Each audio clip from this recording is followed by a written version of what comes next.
Alors donc, l'exercice 4, c'est l'exercice dit de Roméo et Juliette, que vous avez donc en bas de la page 2 des exercices. Je vais l'agrandir de manière à ce qu'on puisse le voir. La question est la suivante. Quelle est la force de gravitation qui s'exerce entre Roméo et Juliette, deux amoureux célèbres, lorsqu'ils sont assis sur un banc à 50 cm l'un de l'autre? En gros, qu'ils sont collés l'un à l'autre, sachant que le centre de gravité d'une personne, c'est à peu près son nombril. S'ils sont à 50 cm l'un de l'autre, ça veut dire qu'ils sont vraiment très proches. Et puis, tout ça, sachant que Roméo pèse 75 kg et Juliette 50 kg. Alors, pour répondre à ce problème, il faut appliquer ce qu'on appelle la loi de la gravitation qu'on avait vue la semaine passée, la loi de la gravitation qui est donc dans le cours ici. Donc, il s'agit d'appliquer cette loi et on va voir comment tout de suite dans le corrigé. Alors, je prends le corrigé, page, on en est à l'exercice 4, voilà, donc c'est la page 5 en fait. Alors, je grandis un petit peu le corrigé. Vous avez donc Juliette, comme on le voit ici à gauche, qui a une certaine masse mj comme masse de Juliette. Et puis, vous avez ici Roméo à droite, qui lui a une autre masse, mr, comme masse de Roméo. Alors, d'après ce qu'on a vu la semaine passée, ces deux personnes s'attirent, la force de gravitation qui les attire l'un l'autre est égale, puisqu'on peut les intervertir, les deux. Et donc, ce qu'on peut dire, c'est que la force, alors j'ai appelé ça RJ, ça veut dire la force que Roméo exerce sur Juliette, donc c'est la force d'attraction que Roméo exerce sur Juliette, donc c'est cette force-là, en fait, ici, si je dessine avec une petite flèche, c'est cette force-là, c'est la force que Roméo exerce sur Juliette, donc qui agit sur Juliette, eh bien, elle est égale à la force que Juliette exerce sur Roméo, qu'on voit ici. Donc, les deux s'attirent mutuellement. Alors maintenant, d'après la loi de la gravitation, qui est un tout petit peu en dessous ici, voilà, eh bien, on n'a que ces deux forces qui sont donc égales, sont égales à G fois la masse de l'un fois la masse de l'autre sur la distance qui les sépare au carré. Si je reprends la théorie de la semaine passée, eh bien, en fait, quand vous cherchez à calculer une force, et alors là, je peux même remonter plus loin que la semaine passée, une force, c'est toujours une action qui agit entre deux objets, en fait. C'est une action qui agit entre deux objets. Donc ici, c'est, dans la théorie, le corps A sur le corps B. Alors, ça peut être la Terre sur la Lune, la Terre sur une personne à la surface de la Terre, le Soleil sur la Terre, etc. Donc, il y a toujours deux protagonistes. Et ces deux protagonistes, il faut les identifier avant de commencer le problème. Donc, ici, les deux protagonistes, c'est Roméo et Juliette. Donc, il faut multiplier la masse de l'un fois la masse de l'autre, la masse de Roméo fois la masse de Juliette. Il faut ensuite, en appliquant la formule de la gravitation, diviser tout ça par la distance qui les sépare au carré. Alors, cette distance, c'est la distance entre les deux centres de gravité. Donc, grosso modo, sur mon schéma, c'est cette distance-là, ce D. Et donc, cette distance, on la connaît, puisque c'est 50 cm d'après la donnée. C'est cette distance qu'il y a ici, donc 0,5 mètres. Évidemment, il faut toujours transformer les distances en mètres et les masses en kilos. Alors, pour les masses, ça c'est bon, on les a déjà en kilos. La masse de Roméo, c'est 75 kg. La masse de Juliette, c'est 50 kg.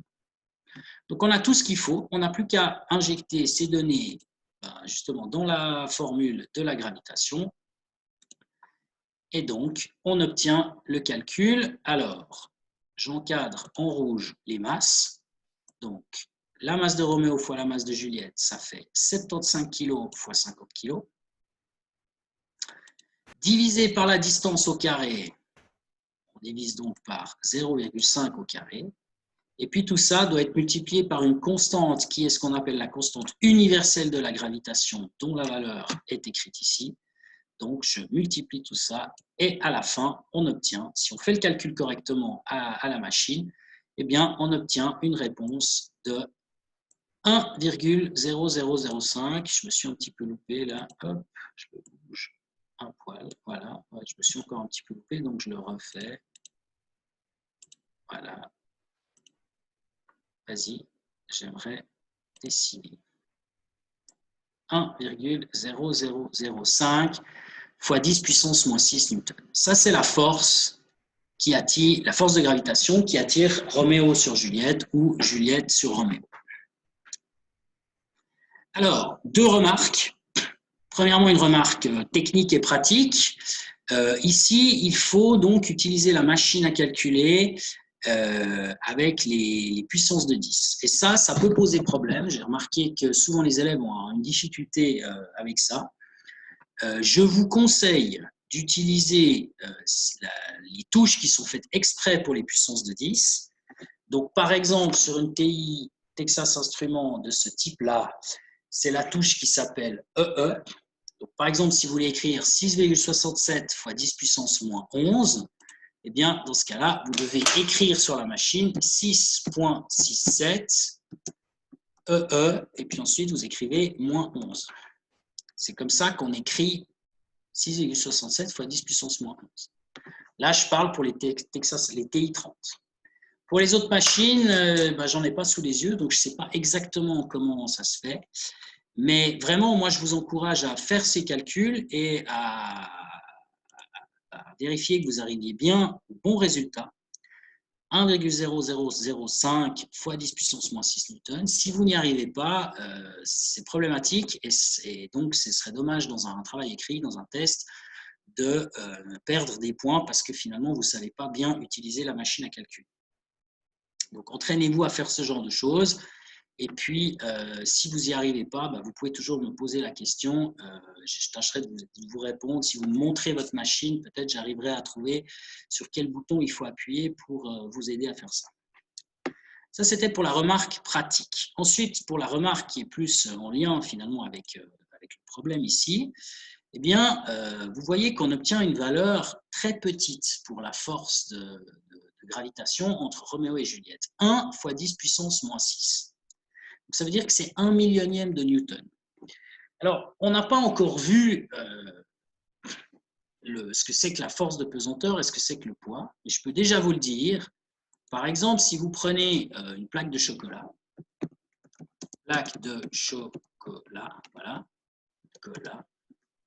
plaque de chocolat, c'est à peu près 100 grammes.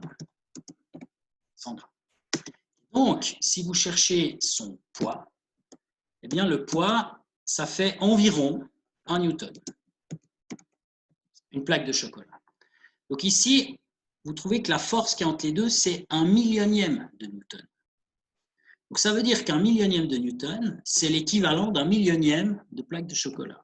Donc vous prenez, imaginez le poids, vous prenez une plaque de chocolat, vous arrivez à la diviser en 1 million de parties, donc vous voyez ce qui vous reste, peanuts en fait, eh bien, c'est une de ces parties, si vous la soulevez, le poids de ça, c'est exactement la même force, enfin c'est la même force, le même ordre de grandeur que la force qu'il y a entre deux individus, comme par exemple ici Roméo et Juliette, qui se tiennent par la main. Donc, c'est une force évidemment cette force de gravitation qui est entre les deux est une force très très faible. J'ai donné un autre exemple ici dans le cours. Je vous ai dit, cette force, je vais faire ça en rouge, pardon. Hop. Cette force est de l'ordre du millionième de Newton, donc très faible. Si on la compare par exemple au poids de Juliette, alors le poid de Juliette, bon, elle fait 50 kg, ça fait environ 500 newtons. Encore une fois, on n'a pas vu ce que c'est que le poids, donc vous ne savez pas vraiment comment calculer ça, il faut que vous me fassiez confiance. C'est environ 500 newtons, donc ça c'est le poids de Juliette. Si par exemple vous voulez soulever Juliette, il faut exercer cette force d'environ 500 newtons. Et donc évidemment, l'attraction de gravitation qu'elle subit de la part d'une personne qui est en plus tout près d'elle, 50 cm, c'est de l'ordre uniquement de 1 millionième de Newton. Donc, évidemment, ce millionième de Newton, c'est une force qui est complètement insignifiante et donc toute petite, c'est ça que je veux dire. Et donc, c'est la raison pour laquelle, finalement, dans la vie courante, on ne la ressent pas, cette force. Donc, quand on passe à côté de quelqu'un, on n'est pas attiré par une force de gravitation contre cette personne parce que, justement, la force en question, elle est beaucoup trop petite, elle n'a donc aucun effet. Mais elle existe quand même.